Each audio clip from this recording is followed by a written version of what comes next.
देख रहे होंगे ये एक काफ़ी बड़ा वेटलैंड है।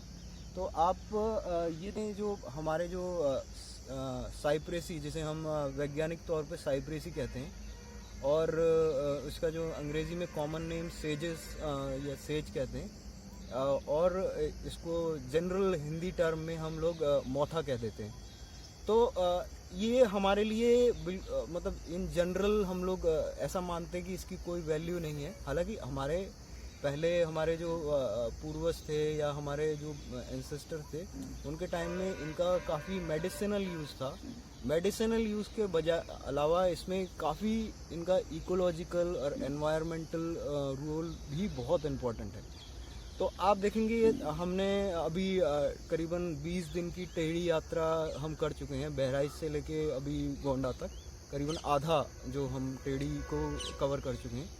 तो इसमें ये देखा कि ये पूरा इलाका जो तराई का इलाका है, यहाँ के वेटलैंड्स, नदियाँ, बहुत बड़े पैमाने पे जो डोमिनेंट स्पीशीज़ है जो है ये मोथा प्रजाति की है, सेजेस या साइप्रेसी जिसका वैज्ञानिक नाम है, इस परिवार से ही हैं।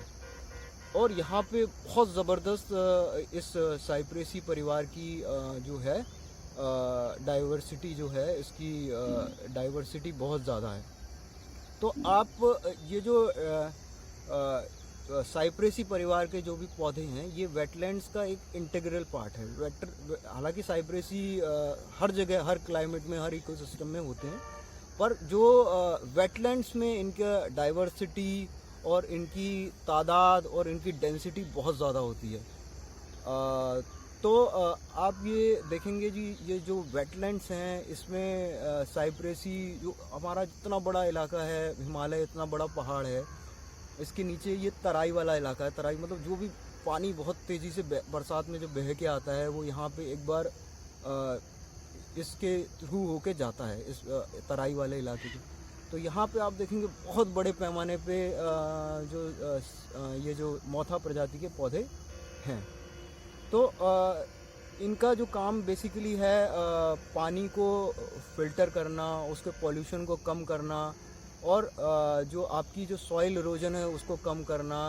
नदी के बैंक्स पे पाए बड़ी पैमाने पे नदी के मतलब तटों पे ये हैं, नदी के इवन रिवर एरिया में भी हैं जहाँ नदी ज़्यादा गहरी नहीं है या उथली है।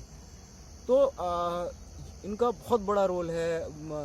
इन पे बहुत सारे कीड़े मकोड़े अंडे देते हैं, और बहुत सारे पक्षी इनके जड़ों को खाते हैं, इनके सीड्स को खाते हैं, इनके फ्रूट्स को खाते हैं। उनका पूरा इनके बीच में वो अपने अंडे देते हैं, जो ये उनको कवर मतलब एक कवर प्रदान करते हैं, कैमोफ्लाज प्रदान करते हैं, हाइडिंग प्लेस प्रदान करते हैं, रूस्टिंग प्लेस प्रदान करते हैं।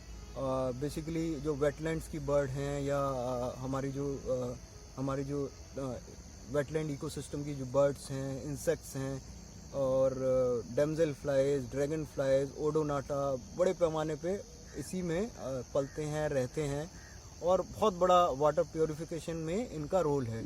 तो मेरा कहने का मतलब है कि और ये सब ये जो इकोसिस्टम सर्विसेज है, बहुत बड़े पैमाने पे बहुत ज़बरदस्त इकोसिस्टम सर्विसेज प्रोवाइड कराते हैं। तो इनको साइप्रेसीज को हमें ये बेकार नहीं है, इनका मेडिसिनल रोल भी है। जैसे हमारे यहाँ नागर मोथा है, नागर मोथा के कोई बहुत सारे मेडिसिनल रोल्स हैं।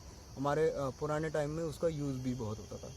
तो इनको हमें बचाना है, इनको हमें ज़्यादा से ज़्यादा कंजर्वेशन देना है। ये कोई भी चीज़ इकोसिस्टम में या पारिस्थितिकी तंत्र पे कोई भी चीज़ बेकार नहीं है। सबका अपना अपना रोल है, सबका अपना अपना वो है।